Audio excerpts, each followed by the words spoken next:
नमस्कार, उत्तराखंड समाचार में आपका स्वागत है। मैं व्याख्या चंदोला। सबसे पहले मुख्य समाचार।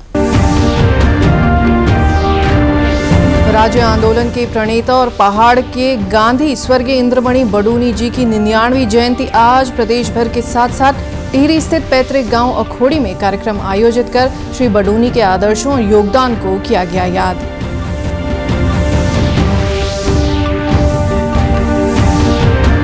विकासनगर में ग्रामीण महिलाओं के लिए 10 दिवसीय शिविर का आयोजन। मधुमक्खी पालन के सिखाए जा रहे गुर, स्वरोजगार की राह आसान बनाने का हो रहा प्रयास।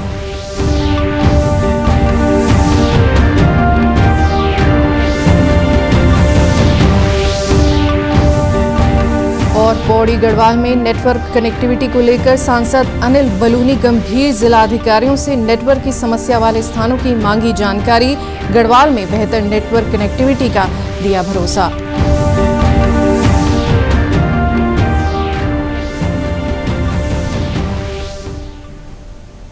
अब समाचार विस्तार से।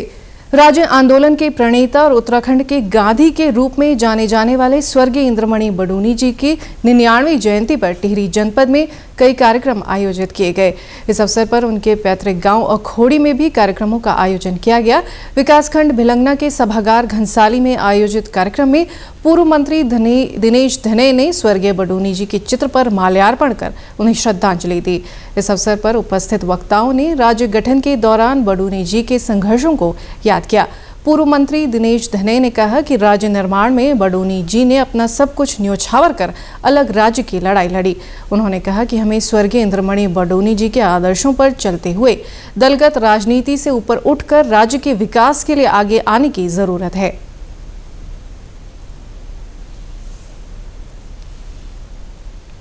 राज्य निर्माण में जिन लोगों ने अपना सर्वोच्च बलिदान किया उनमें हमारे पहाड़ों के गांधी के नाम से जाने जाते हैं थे। और आज जिस उत्तराखंड को बनाने की बात हम कर रहे हैं, मैं समझता हूँ कि ये केवल राजनीतिक दलों के व्यक्ति नहीं बल्कि राजनीतिक जो व्यक्ति हैं वो ही नहीं बल्कि आम जनमानस का ये दायित्व है कि हम इस उत्तराखंड को बनाने में अपना योगदान दें। हम क्या कर सकते हैं इस उत्तराखंड के लिए, ये एक एक जो यहाँ का प्राणी है, जो यहाँ का जनमानस है, उसका दायित्व भी बनता है कि वो इस उत्तराखंड को किस तरफ ले जाना चाहेंगे। ये उन पर भी मैं समझता हूँ इस बात का उन पर भी जिम्मेदारी है तो इस उत्तराखंड के निर्माण में अपना योगदान दें। और वहीं इस अवसर पर कार्यक्रम में उपस्थित राज्य आंदोलनकारी लोकेंद्र जोशी ने कहा कि जिस अवधारणा से राज्य बना उसी अवधारणा पर हमें धरातल पर कार्य करने की जरूरत है। हमारे जो प्राकृतिक संसाधन है उसका सदुपयोग होना चाहिए, पहाड़ के हित में होना चाहिए। हमारी खेती तमाम बंजर है। मतलब राजनीतिक रूप से हम हो सकते विकसित हो गए होंगे, लेकिन धरातल पर जो जनहित में हमको विकसित होना चाहिए था वो हम नहीं हो पाए। ये दुर्भाग्यपूर्ण स्थिति है।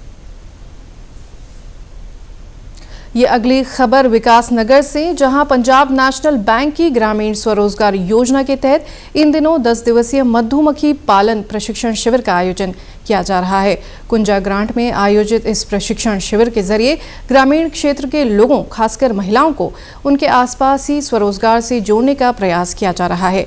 ग्रामीण स्वरोजगार प्रशिक्षण संस्थान के निदेशक दीपक घिल्डियाल की माने तो ग्रामीण अपने घरों में रहकर ही आत्मनिर्भर बन सके, इसी कोशिश के साथ ये शिविर आयोजित किए जा रहे हैं। इसमें महिलाओं को सरकार की तरफ से सब्सिडी पर लोन भी दिया जाएगा, जिससे उनके लिए स्वरोजगार की राह आसान हो सके। ये हमारा बैच है, पहला बैच है जिसमें हम मधुमक्खी पालन करना सिखा रहे हैं। और यहाँ पर हमारी ग्रामीण बहनें हैं, भाई लोग हैं, जिनको हम ये प्रशिक्षण देकर आगे इनके भविष्य की उज्जवल कामना के लिए हम वो कर रहे हैं। और ये 10 दिवसीय प्रशिक्षण है जिसमें हम इनको मधुमक्खी के बारे में जितनी ज़्यादा हो सके उतनी ज़्यादा जानकारियाँ प्राप्त कराएंगे और इनको स्वरोजगार योजना के अंतर्गत इनको आगे आत्मनिर्भर बनाने का हमारा निर्णय है, संकल्प है, वो हम अब आगे कार्य कर रहे हैं। उसी के लिए हमने ये 10 दिन का कार्य रखा है, प्रशिक्षण कार्य रखा। वहीं इस शिविर को लेकर ग्रामीण भी बेहद उत्साहित नजर आ रहे हैं। उनकी माने तो ये पहल उनके लिए आत्मनिर्भर बनने की राह आसान करेगी। ये जो कार्यक्रम है इसमें जैसा कि महिलाओं द्वारा बताया गया है कि हमें रोजगार से तो जोड़ा ही जा रहा है, लेकिन सबने मधुमक्खी को देखा तो है, लेकिन उसके अंदर क्या क्वालिटी है, मक्खी के क्या गुण हैं, वो सभी सर के द्वारा बताए जा रहे हैं। और ये जो शिविर है आने वाले समय में महिलाओं के लिए, जरूरी नहीं है कि आज मधुमक्खी पालन की ट्रेनिंग ही यहाँ पे दी जा रही है। महिला समूह यहाँ पे लगभग हमारे गांव से लगभग 100 महिलाएं समूह से जुड़ी हैं, जो कि और भी आने वाले समय में अलग अलग प्रकार की ट्रेनिंग दी जाएगी। जैसे सर ने बताया है कि बकरी पालन, गाय पालन, 63 प्रकार की जो है वो बताई गई है, ट्रेनिंग बताई गई है। हमारे यहाँ समूह की महिलाओं को ट्रेनिंग दी जा रही है उसकी मक्खी पालन की, कि मक्खी पालन से किस तरह समूह की महिलाएं अपना रोजगार बढ़ा सकती हैं, किस तरह वो घर में काम के साथ साथ ट्रेनिंग लेके अपने उसको आमदनी को बढ़ा सकती हैं, ताकि ये कि हमारे गांव में भी कुछ हो सके और हमें समूह से कुछ फायदा हो सके। और सर आए हैं, सर हमें सुबह से ट्रेनिंग दे रहे हैं महिलाओं को। महिलाएं इसमें ट्रेनिंग में सीख रही हैं कि क्या करना चाहिए, कैसे करना चाहिए और हमें इससे क्या फ़ायदा है और क्या कर सकते हैं। हमारा जब ब्लॉक या सरकार या मुख्यमंत्री जी जब महिलाओं को कुछ रोजगार या कुछ काम देना चाहते हैं तो समूह की महिलाओं को ये है कि कुछ सीखना भी चाहिए, ताकि उससे जरिए हम आगे बढ़ सकें। पौड़ी गढ़वाल सांसद अनिल बलूनी अपने संसदीय क्षेत्र में नेटवर्क कनेक्टिविटी को बेहतर बनाने के प्रयासों में जुटे हैं। सांसद ने गढ़वाल संसदीय क्षेत्र के अंतर्गत आने वाले पौड़ी, चमोली और रुद्रप्रयाग के जिलाधिकारियों को नेटवर्क की समस्या वाले स्थानों की पहचान कर जानकारी उपलब्ध कराने के निर्देश दिए हैं। सांसद बलूनी ने बताया कि इस मसले को लेकर नेटवर्क कंपनियों से वार्ता की जा रही है। उन्होंने साफ किया कि मोबाइल टावरों की पावर बढ़ाने या नए टावर लगाने पर जल्द से जल्द काम किया जाए, ताकि लोगों को बेहतर नेटवर्क सेवाएं मिल सकें।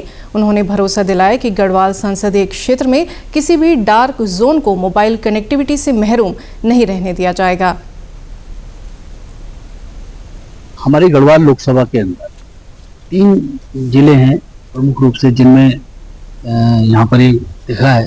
तीनों जिलाधिकारियों से बात हुई और उन जिलाधिकारियों को हम लोगों ने, हमारी तरफ से निर्देश हुआ कि हमारे जिले में जितना जगहों पर डार्क जोन है उन जगहों का आइडेंटिफिकेशन करना है, और जहाँ पर मोबाइल कनेक्टिविटी कम है और किस टेलीकॉम कंपनी की कम है, क्या BSNL की कम है वहाँ पर, या उसका एयरटेल का कम है, या वोडाफोन, जो भी जितना है, जियो का कम है, ऐसा देख के क्या वहाँ पर टावर की पावर को बढ़ा के काम चला सकता है, किया जा सकता है, क्या नए टावर लगाने की आवश्यकता है। इस सब की जानकारी लेकर फिर एक बार तीनों टेलीकॉम कंपनी के साथ बैठ के दिल्ली में, और जहाँ अतिरिक्त मोबाइल टावर लगाने वहाँ लगाएंगे। मुझे ये लगता है कि आने वाले 15 से 20 दिन के अंदर हम अपनी पूरी लोकसभा में कहाँ पर डार्क जोन है उनको चिन्हीकरण करके और वहाँ पर नए टावर लगाने या टावर की दिशा मोड़नी या टावर की पावर बढ़ानी है, उसको लेकर काम करेंगे। और मुझको लगता है कि आप मान के चलिए कि गढ़वाल लोकसभा में कोई भी डार्क जोन हम ऐसा नहीं रहने देंगे जहां मोबाइल कनेक्टिविटी ना हो। ये इंश्योर करेंगे कि हर जगह मोबाइल कनेक्टिविटी हो, हमारे वहाँ जहाँ बच्चे पढ़ते हैं उनको उससे लाभ होगा। ये सब चीजें देख के इस पे काम। चमोली जिला प्रशासन की ओर से बालिकाओं के स्वास्थ्य को लेकर नई पहल शुरू की गई है। जिलाधिकारी संदीप तिवारी के निर्देश पर अनीमिया की पहचान के लिए महिला सशक्तिकरण एवं बाल विकास और स्वास्थ्य विभाग द्वारा स्कूली स्तर पर शिविर लगाकर छात्राओं की हीमोग्लोबिन जांच की जा रही है। अब तक गोपेश्वर के 3 स्कूलों में की गई जांच में 27 बालिकाओं में खून की कमी मिली है, जिनको आवश्यक दवा के साथ उपचार की सुविधा दी जा रही है। राजकीय बालिका इंटर कॉलेज गोपेश्वर, राजकीय इंटर कॉलेज गोपेश्वर और राजकीय कन्या उच्चतर माध्यमिक विद्यालय नेगुआड़ में गत 9 से 17 दिसंबर 2024 तक रक्त जांच शिविर आयोजित किए गए। शिविरों में 240 छात्राओं के रक्त की जांच की गई, जिसमें से 27 छात्राओं में हीमोग्लोबिन की मात्रा न्यूनतम स्तर 8 से भी कम पाई गई।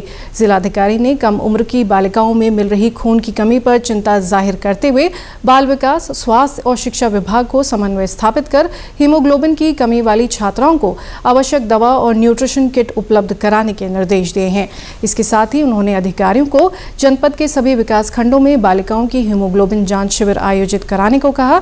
जिलाधिकारी ने कहा कि जिन बालिकाओं में हीमोग्लोबिन का स्तर 8 या इससे कम है, उन छात्राओं को दवा के साथ आवश्यक उपचार, पोषण सामग्री देकर उनको स्वस्थ बनाया जाए। देश के सार्वजनिक प्रसारक प्रसार भारती ने OTT प्लेटफॉर्म के क्षेत्र में कदम रखते हुए हाल ही में वेव्स की शुरुआत की है। ये डिजिटल मीडिया और OTT दर्शकों को एक संपूर्ण इंफोटेनमेंट इकोसिस्टम देता है। अगर आपको भी चाहिए फ्री शानदार कंटेंट तो आज ही डाउनलोड करें वेव्स ऐप। QR कोड के जरिए भी वेव्स ऐप डाउनलोड की जा सकती है। इसी के साथ अभी तक के समाचार समाप्त हुए। दूरदर्शन समाचारों से जुड़े रहें। मिलते हैं फिर शाम 6:30 बजे के बुलेटिन में। नमस्कार।